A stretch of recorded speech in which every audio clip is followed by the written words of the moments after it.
الحين ايش بيرتب القش ذا كله؟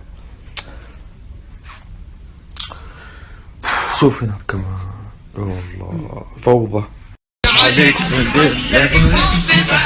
ريعوه طيب النفس فوق رفعوا ويني يا ناوي خلاص الحين يا دنيا اظن مالي معاك حساد.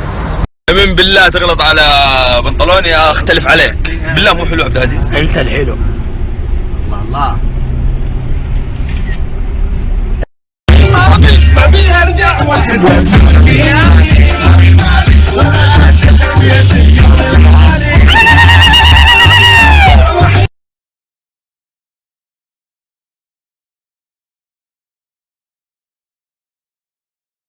اقسم بالله يوترني يا محمد السفره دي ما صورت لنا مع انا مرشد سياحه عند اهلك. قص تذكر تعال شوف بنفسك ايش في موجود في دبي. كم؟ واحد يحجز واحد يحجز. انا هذه رخيصه. انا الرخيصه والله. طلع في مقعد واحد قاعدين نتضارب عليه. مقعد رخيص. ضبطت؟ لسه بنطلع مكة فوق. والله قروش 1000. هذا اللي يحجز روحه مش عارف ايه. رجع تدبر يا والله نروح نفل. يعني مش السالفه عادي. نظل الدرجه نروح نفل ومدري ايش. شو تدبسنا دحين. ايوه خلي محمد يدفع. ليش دخل طيب؟ انا ماني دافع زبده. اقعد تصور انت قاعد تصور. فصل على بعض نهاية الرحلة. مهند يا خرا شنو هذا؟ بالله لونه تعبان كذا كأنه مقشر رجول اللي ينباع عند العطار. كم اخذته ذا؟ الله ظبطناها. الحين ابا مو اكل الاكل كويس. الرحلة مو بعيدة الساعة 10 دخلنا.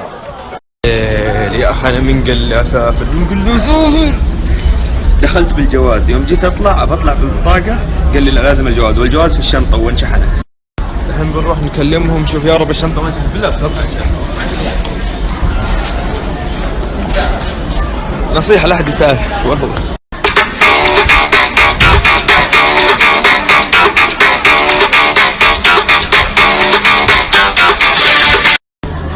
ابويا اللي في مطار دبي هذا حقكم في الجوازات يكلمنا اذا في هنا.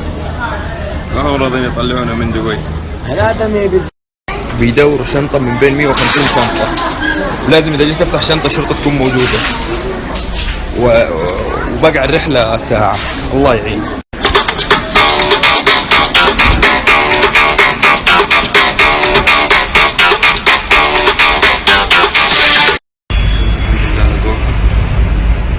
بس يبي ينزلوها من الطيارة لين هنا عند الشرطة. بيني وبينكم مو شرطة مباحث. جات ايوه هذه. يلا هني مع الشرطة باقي نص ساعة. يلا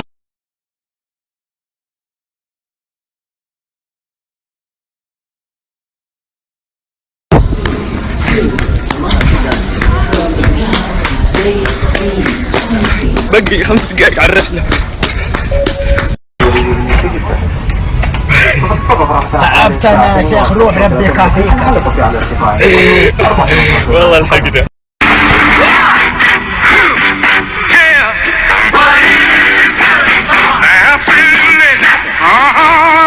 قال لك مهند لعب علينا وطلع بزنس كلاس. شوف احنا سياحي وكل واحد 3 مقاعد.